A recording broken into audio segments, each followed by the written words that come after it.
हाथ कट जाने पर नरमीन को प्रेम में भी सहानुभूति मिली, लेकिन अब उसने अपनी जिंदगी बदल दी है। यह क्या हुलिया बनाया हुआ है? किसी की गमी में जा रही है क्या? किसका शोक मना रही है? इतना नरमीन को सफेद सूट में देखकर उसकी मुमानी मामी एकदम ही गुस्से में बिफर पड़ी। मुमानी जान, फिक्र मत कीजिए, इसके ऊपर मैं कलरफुल जयपुरी चुन्नी ले रही हूँ, नरमीन ने धीमे से जवाब दिया। ओह, बड़ा एहसान कर रही है, हमारे माथे से यह बोझ कैसे उतरेगा? थोड़ा तो ख्याल कर, इतना खर्चा करा के वह जो मोरपंखी अनारकली सूट मंगवाया है तेरे मामू से वह पहन, और ये मल्टीकलर झुमके मैचिंग वाले। रुक, मैं ज़ारा को बुलाती हूँ, वह थोड़ा अच्छे से मेकअप कर देगी। रंग सफेद हुआ जा रहा लाश की तरह, होठों पर मरून या कॉफी शेड की लिपस्टिक लगा, और क्या फायदा कमर तक के लंबे बालों का जब सड़ा सा जूड़ा बनाना है। इनको खुला छोड़ मुमानी जल्दी जल्दी कॉस्मेटिक्स बेड पर फैला रही थीं। खुदा के वास्ते मुमानी, मैं कोई शोपीस नहीं हूँ जिसे बेचने मार्केट ले जाया जा रहा है। अब नरमीन का सब्र जवाब दे गया था। अरे बीबी, टूटे फूटे शोपीस मार्केट में बिकने नहीं, कचरे के डिब्बे में जाते हैं। एहसान फरामोश लड़की, शुक्र मना कि कोई अपने घर की इज्जत बनाने के लिए तैयार हो गया है। तुझे हम कब तक सीने पर बोझा लिए घूमेंगे? कब्र में ही पहुंच जाएंगे नहीं तो इसके वजन से। मुमानी की बात पर जल्दी जल्दी सीढ़ियां उतरते अरीब के कदम अपनी जगह जम गए। उसे कल रात की याद आ गई। इससे पहले सैकड़ों हजारों बार उनके बीच ये बातचीत हो चुकी थी, खासकर जब पिछला रिश्ता आया था। नरमीन, तुम क्यों अपनी जिंदगी के साथ यह कर रही हो? तुम इससे बेहतर कर सकती हो, हिम्मत तो करो। हिम्मत ही तो कर रही हूँ अरीब, दिखता नहीं तुम्हें? नरमीन की आंखों में आंसू थे। मैं तुम्हें जिंदगी की हर खुशी देना चाहता हूँ नरमीन। चाहने और सच में होने में बहुत फर्क होता है अरीब, तुम जानते ही हो, अभी तुम्हारी पढ़ाई ही चल रही है। ट्यूशन्स और पार्ट टाइम जॉब से तुम्हारा खर्च ही जैसे तैसे चल रहा है। फिर तुम मामू जान के किराएदार हो। अभी पढ़ाई पूरी होने में, जॉब मिलने में, सेटल होने में तुम्हें बहुत वक्त लगेगा। मामू इतना इंतजार नहीं करेंगे। मुमानी को तो भनक भी लग गई कि हम बात करते हैं तो दोनों का जीना मुश्किल कर देंगी। उससे भी बड़ी बात, तुम्हारे घर वाले कभी मुझे अपनाने के लिए तैयार नहीं होंगे। नरमीन ने अक्ल पर जज्बात हावी नहीं होने दिए। मैं यह नहीं कह रहा मैं तुम्हें सारे ऐशो आराम मुहैया करा सकता हूँ, बहुत मुश्किल होने वाली है, पर हम दोनों कुछ न कुछ कर ही लेंगे मिलकर। रही बात मेरे घर वालों की, मुझे उनकी इतनी परवाह होती तो वहीं अय्याशी कर रहा होता, बाकी भाइयों और कजिन्स की तरह फैमिली बिजनेस संभालता, म्यूजिक ट्यूटोरियल्स और परफॉर्मेंस नहीं देता कहीं। आर्ट और म्यूजिक मेरी जिंदगी है। हर बार वह नरमीन को समझाता, फिर भी घर वालों की मर्जी के आगे वह सिर झुकाकर लड़के वालों के सामने पेश होती रही, और हर बार ही बात नहीं बनी। लेकिन इस बार मामला अलग था। बहुत पैसे वाले खानदान से रिश्ता आया था। इस बार अरीब भी कुछ कहने की हालत में नहीं था। वक्त के साथ उसने भी समझौता कर लिया। 4 साल हो चुके हैं, वह अभी भी स्ट्रगल कर रहा है। नरमीन, मुझे लगता है तुम्हें ये शादी कर लेनी चाहिए। इससे अच्छा रिश्ता शायद दोबारा न आए। इतने अमीर पैसे वाले लोग हैं, तुम्हें कुछ करना नहीं पड़ेगा, ऐश से रहोगी।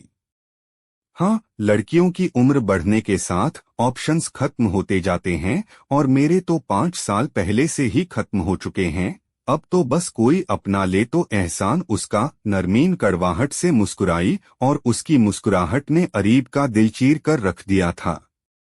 वह मुस्कुराते हुए कितनी अच्छी लगती थी, जैसे सीप हल्की सी खुल गई हो और मोती अपनी आबोताब से जगमगा रहा हो। चांदनी सी उसकी रंगत और माथे पर झूलती रात जैसी स्याह लटें, उस पर लंबी काली पलकों की झालरें, बस उसकी जन्नत ही जमीन पर उतर आती थी जब भी उसे देखता था। लेकिन आज उसकी मुस्कुराहट ने पूरी फिजा बोझिल कर दी।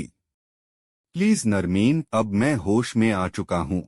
मैं हम दोनों का खर्च उठाने लायक नहीं हूँ। तुम्हारे पास भी बहुत सारी चॉइस नहीं है। यह बात हम दोनों को कबूल कर लेनी चाहिए। मैं कल रूम खाली करके जा रहा हूँ। करीब एक झटके से ख्यालों से बाहर आया। बैकपैक और गिटार लेकर दरवाजे से बाहर निकल गया। आगे क्या हुआ वह सुन ही नहीं पाया। उधर अरीब के जाने से टूटने की बजाय आज वह पहली बार मुमानी से तेज आवाज में बात कर रही थी। मुमानी, मेकअप है, कोई जादू की छड़ी नहीं जो घूमे और सिंड्रेला को राजकुमारी बना दे। नहीं पहननी रंगरंगीली ड्रेस। अनारकली अकबर के दरबार में मुजरा नहीं करने जा रही कोई। नहीं पोतना मेकअप या डार्क लिपस्टिक जो चमड़ी के ऊपर ही रह जाए, अंदर न जा पाए। ऐसी हर नजर फिजूल है मेरे लिए। और किस एहसान की बात कर रही हैं आप? 48 साल के आदमी को 22 साल की लड़की मिल रही है, यह उनका एहसान है। याद रखिए, एक्सीडेंट में मेरा हाथ कटा है, सिर नहीं। मेरा हौसला नहीं टूटा है, नहीं हिम्मत। मामूजान के लिहाज में मैं अब तक चुप थी, लेकिन अब मैं अपनी जिंदगी का फैसला खुद करूंगी। मेरे अब्बू की शॉप अब मैं ही संभालूंगी। किसी को मेरे लिए परेशान होने की जरूरत नहीं है। मुझसे भी ज्यादा अपाहिज लोग परफेक्टली नॉर्मल जिंदगी जी रहे हैं।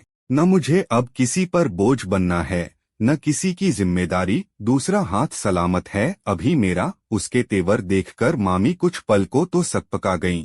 उनसे बोलते ही नहीं बना। फिर थप्पड़ मारने के लिए हाथ उठा तो नरमीन ने दूसरे हाथ से रोक लिया। उसके बाद बहुत जल्दी बहुत कुछ हो गया। नरमीन अपने माँ बाप की इकलौती बेटी थी। उसकी 17वीं सालगिरह पर वे लोग डिनर करके लौट रहे थे, तभी कार एक्सीडेंट में उसके मम्मी पापा की मौत हो गई और उसका एक हाथ काटकर उसको कार की बॉडी के नीचे से निकालना पड़ा। तब से वह मामा मामी के साथ ही रहती थी। उसके पापा की कॉस्मेटिक्स शॉप अब मामा चला रहे थे, जिससे उनकी आमदनी काफी अच्छी हो गई थी।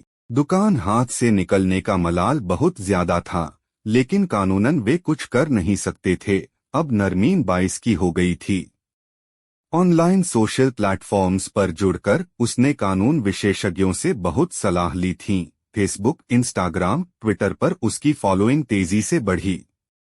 पहले तो वह पुलिस की मदद से वहां से निकलकर वर्किंग वीमन हॉस्टल में शिफ्ट हुई। उसने शॉप चलाने के लिए मैनेजर अपॉइंट किया, खुद बिजनेस की बारीकियां सीखीं।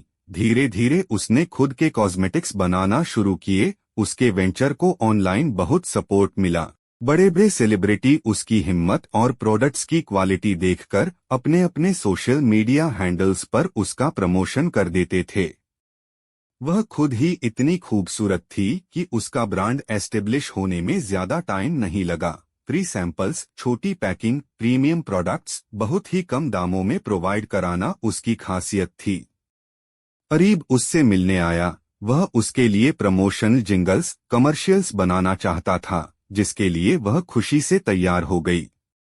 अब तुम खुद इतनी स्ट्रॉन्ग पोजीशन पर हो, मैं क्या ही कहूँ। मैं आज भी तुमसे उतना ही प्यार करता हूँ। क्या तुम मुझसे शादी करोगी नरमीन? नरमीन मुस्कुराई। आज की उसकी मुस्कुराहट में कोई कड़वाहट नहीं थी, बस एक मैच्योरिटी थी। नहीं अरीब, जब तुम्हें मेरा साथ देना था तुम पीछे हट गए, तुम घबरा गए, हार मान गए। मैं तुम्हें आज भी पसंद करती हूँ, लेकिन प्यार नहीं कर सकती। तुम बिजनेस पार्टनर हो सकते हो, लाइफ पार्टनर नहीं। आज उसने ग्लिटर और सीक्वेंस की ब्लैक गोल्डन जगमगाती ड्रेस पहनी। प्रोफेशनल एक्सपर्ट्स ने उसका मेकओवर किया। प्रोस्थेटिक हाथ पर चढ़े सिलिकॉन से यह बताना मुश्किल था कि कौन सा हाथ असली है, कौन सा नकली। कानों में डायमंड के बड़े बड़े डैंगल्स थे, लेकिन ये किसी लड़के और उसकी फैमिली को इम्प्रेस करने के लिए नहीं, बल्कि सबसे कम उम्र की एंटरप्रेन्योर का अवार्ड लेने स्टेज पर जाने के लिए अपने मन से किया था। आज बड़े बड़े सेलिब्रिटीज, बिजनेसमैन, एक्टर्स उससे शादी करने को बेकरार थे, लेकिन उसका लक्ष्य बहुत बड़ा था। शारीरिक अपंगता से जूझ रही कितनी ही लड़कियों और औरतों को उसने काम देकर आत्मनिर्भर बनाया था। अब वे किसी पर बोझ नहीं थीं। आज ट्रॉफी से ज्यादा उसकी आंखों में चमक थी। ऐसे ही वीडियो रोजाना देखने के लिए मेरे चैनल को लाइक, शेयर और सब्सक्राइब करके बेल आइकन को ऑन कर लीजिए। धन्यवाद।